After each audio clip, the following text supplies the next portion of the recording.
अस्सलामु अलैकुम वरहमतुल्लाह। आज जो लोग भी दुआ पढ़कर इफ़्तार करते हैं, सहरी करते हैं, उन लोगों के लिए ये वीडियो है। इसलिए कि अक्सरियत तो यही है कि 97% हमारे प्यारे मुसलमान भाई इस रमज़ान शरीफ के महीने में उनका तरीक़ाकार यही है कि वो अक्सर दुआ पढ़कर इफ़्तार करते हैं। और साथ ही साथ हम इस मौजू पर भी बात करेंगे, ये जो दुआ हम पढ़ते हैं, क्या अगर इस दुआ को हम बग़ैर पढ़े इफ़्तार करें, क्या हमारी इफ़्तार हो जाएगी? क्या हमारा रोज़ा कबूल होगा? और क्या ये दुआ हदीस पाक में आई भी है या सिर्फ़ इसी तरीके से हम पढ़ते हैं? इस दुआ को पढ़ना क्या है? इन 3 टॉपिक पे भी बात। सबसे पहली बात ये है कि जो दुआ पढ़ कर इफ़्तार करते, क्या ये तरीका सही है? क्या इस दुआ को हमें इफ़्तार से पहले ही पढ़ना चाहिए या इफ़्तार के बाद? ये कन्फ्यूज़न ऐसा है कि हर बंदे में मौजूद है। हर बंदे के पास ये परेशानी है कि इस दुआ को हम इफ़्तार से पहले पढ़े कि बाद में। हत्ता कि उस दुआ के तर्जमे में सारी बातें मालूम पड़ जाती हैं। आप अगर देखें, गौर करें तो इफ़्तार की दुआ क्या है आप सबको मालूम होनी चाहिए, क्योंकि ये रमज़ान शरीफ का मुक़द्दस महीना और आज पहला रोज़ा है। यही दुआ है ना, अल्लाहुम्मा लका सुम्तु व अला रिज़्क़िका अफ़्तरतु, यही दुआ है ना।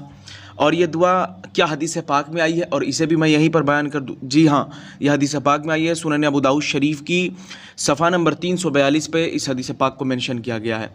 अब देखें, ये जो दुआ, इसका तर्जुमा भी क्या है, माना क्या है? देखें, माना यह है कि ए अल्लाह पाक, मैंने तेरे ही लिए रोज़ा रखा और तेरे ही रिज़्क़ पर इफ़्तार किया।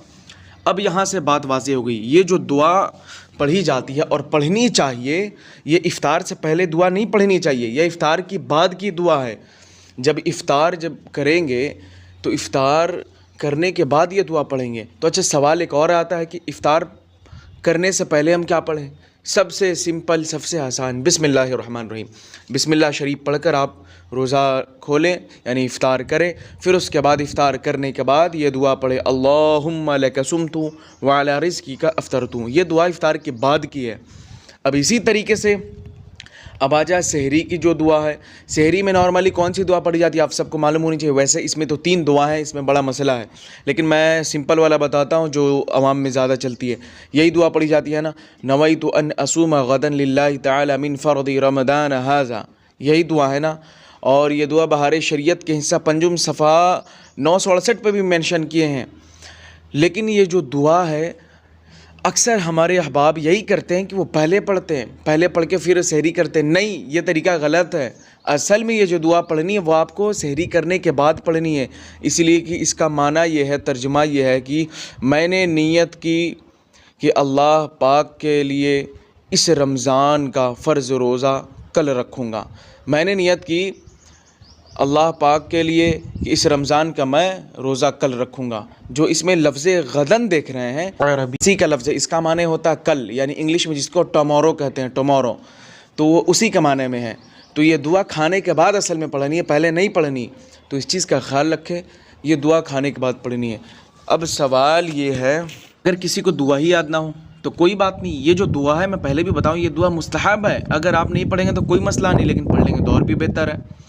नीयत जो है वो असल में दिल के इरादे का नाम है। दिल में अगर आपने कर लिया, कसद कर लिया, तो फिर हो गई नीयत, इसमें कोई मसला नहीं है। ये जो दुआ है ये मुस्तहब, अगर आप पढ़ेंगे तो सवाब है, नहीं तो कोई मसला नहीं। आप ना पढ़ें, नहीं याद है तो, लेकिन बेहतर है कि आप पढ़ भी लें, उसी ज़रिए नेकी भी बढ़ जाएगी आपकी। बहरहाल आज के लिए इतना ही, और जज़ाकल्लाहु खैरन कसीरा। और साथ ही साथ चैनल को ज़रूर सब्सक्राइब कर लीजिएगा। सारी बारीक मसाइल इंशाअल्लाह रमज़ान शरीफ के रिलेटेड सब अपलोड किए जाएंगे आप ही लोगों के लिए। और मैं कोशिश करूँगा आपको आसान से आसान लफ्ज़ों में समझाऊँ, मेरी कोशिश यही रहेगी। और कुछ सवाल होगा तो कमेंट में ज़रूर करें। इंशाअल्लाह हर संडे को आपके सवालों के जवाब दिए जाएंगे एक वीडियो की शक्ल में इंशाअल्लाह। अस्सलामु अलैकुम वरहमतुल्लाह। ख्याल से सब्सक्राइब कर लें।